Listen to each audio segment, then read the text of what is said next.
मैं अपने माता पिता की बड़ी बेटी थी। मेरे अलावा मेरी 2 बहनें और थीं। सबसे छोटा एक भाई था, उसका नाम कार्तिक है। मेरी माँ घरेलू महिला थी, जबकि मेरे पिता फेरी लगाकर कपड़े बेचा करते थे। मैं जवान हो चुकी थी। मेरे पिता चाहते थे कि कोई सही लड़का मिल जाए तो वह मेरे हाथ पीले कर दे। थोड़ी खोजबीन के बाद उन्हें एक लड़का मिला जिसका नाम विमल था, जो उन्हें पसंद आ गया।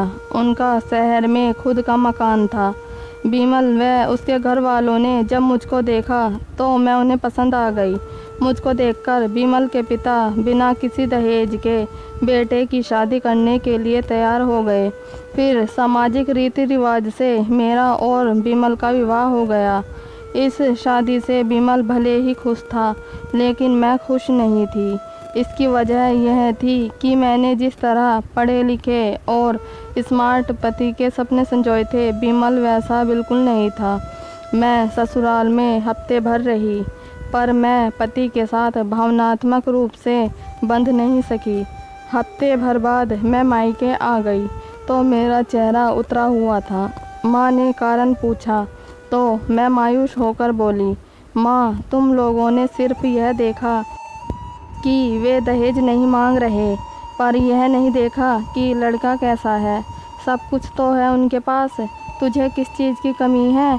तुझे तो पता है कि अभी तेरी 2 बहनें और हैं, हमें उन्हें भी ब्याहना है।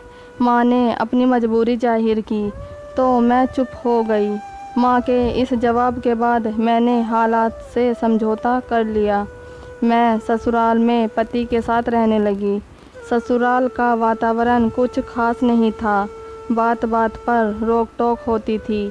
पति की कमाई भी सीमित थी, जिसके कारण मुझको अपनी इच्छाएं सीने में ही दफन करनी पड़ती थी। वक्त के साथ मैं एक बच्चे की माँ बन गई। परिवार बढ़ा तो खर्चे भी बढ़ गए। जब मुझको लगा कि विमल की कमाई से घर का खर्च नहीं चल पाएगा, तो मैंने पति को शहर जाकर नौकरी या कोई काम करने की सलाह दी। मेरी यह बात विमल को भी ठीक लगी।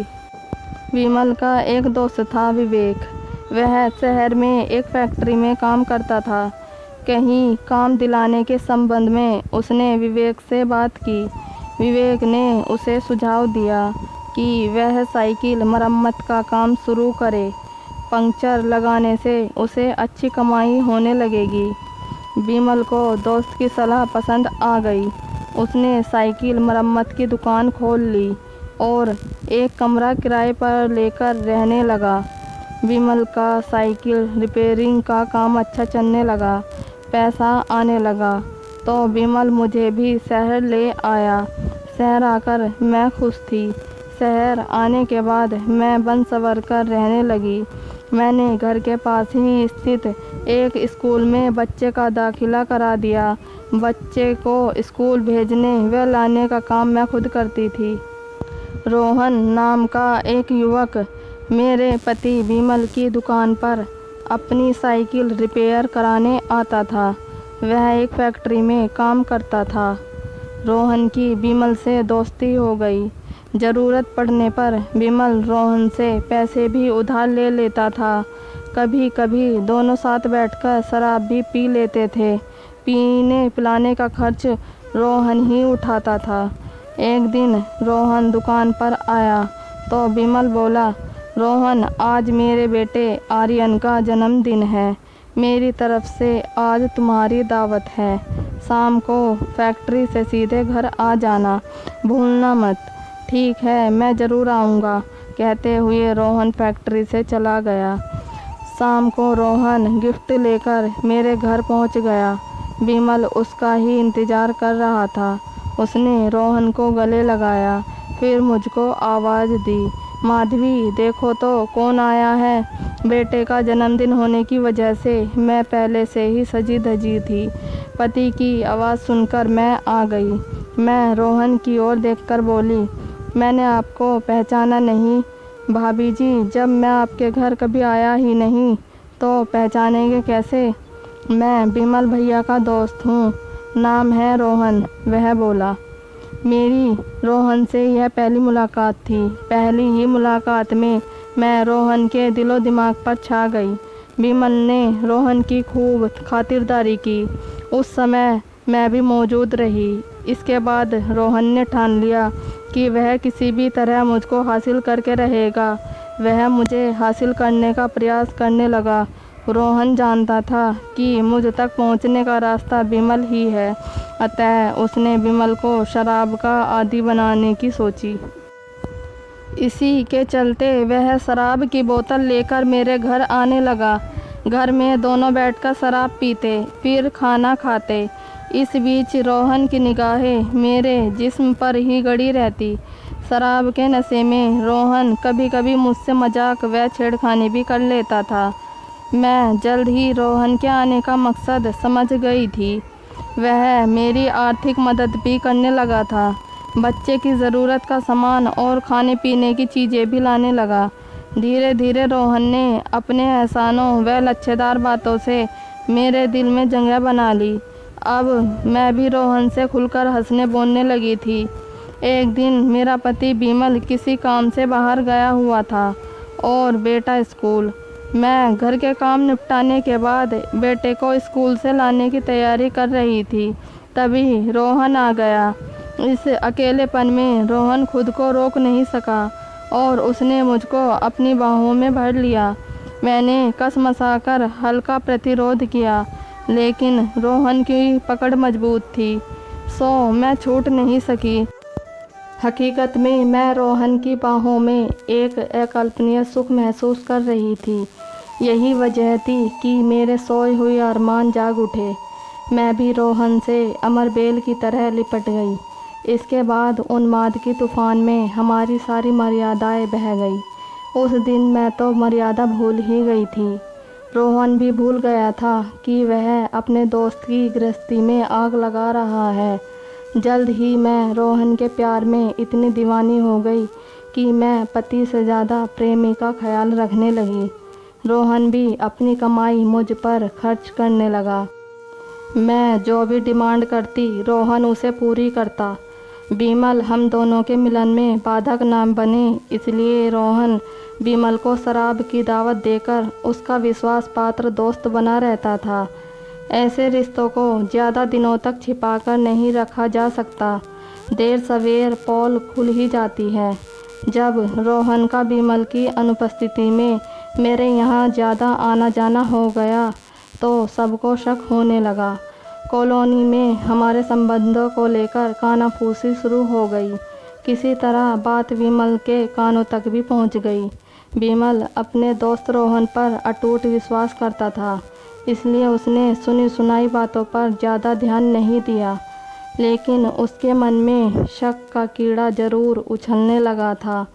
शक के आधार पर एक रोज़ विमल ने मुझसे रोहन के बारे में पूछा तो मैं तुनक कर बोली, रोहन तुम्हारा दोस्त है, तुम ही उसे लेकर घर आए थे। वह आता है तो मैं उससे हंस बोल लेती हूँ। पास पड़ोस के लोग चलते हैं। पड़ोसियों की झूठी बातों में आकर तुम भी मुझ पर शक करने लगे। मैं शक नहीं कर रहा, केवल पूछ रहा हूँ, विमल प्यार से बोला। पूछना क्या है? अगर तुम्हें मुझसे ज़्यादा पड़ोसियों की बातों पर भरोसा है तो रोहन को घर आने से मना कर दो। लेकिन सोच लो, रोहन हमारी मदद भी करता है और तुम्हारी पार्टी भी। तुम्हारी कमाई से मकान का किराया, बच्चों की फीस और घर गृहस्थी का खर्च क्या चल पाएगा? मेरी बात पर विश्वास कर विमल शांत हो गया। एक दिन विमल दुकान पर गया और काम भी किया, लेकिन 2 घंटे बाद उसे लगा कि बदन टूट रहा है और बुखार है, तो वह दुकान बंद करके घर पहुंच गया। कमरा अंदर से बंद था। कुंडी खुलवाने के लिए उसने जंजीर की ओर हाथ बढ़ाया ही था कि तभी उसे कमरे के अंदर से मेरे हंसने की आवाज़ आई। विमल ने अपना हाथ रोक लिया। उसने दरवाजे की झिर्री से देखा तो दंग रह गया। मैं और रोहन एक दूसरे की बाहों में थे। विमल का खून खोल उठा, लेकिन उस समय वह कुछ नहीं बोला। वह कुछ देर जड़वत खड़ा रहा। फिर खटखटाने पर दरवाज़ा खुला तो उसे देखकर मैं और रोहन अपराध बोध से कांपने लगे। हम दोनों ने बिमल से माफ़ी मांगी और भविष्य में ऐसी गलती ना दोहराने का वादा किया।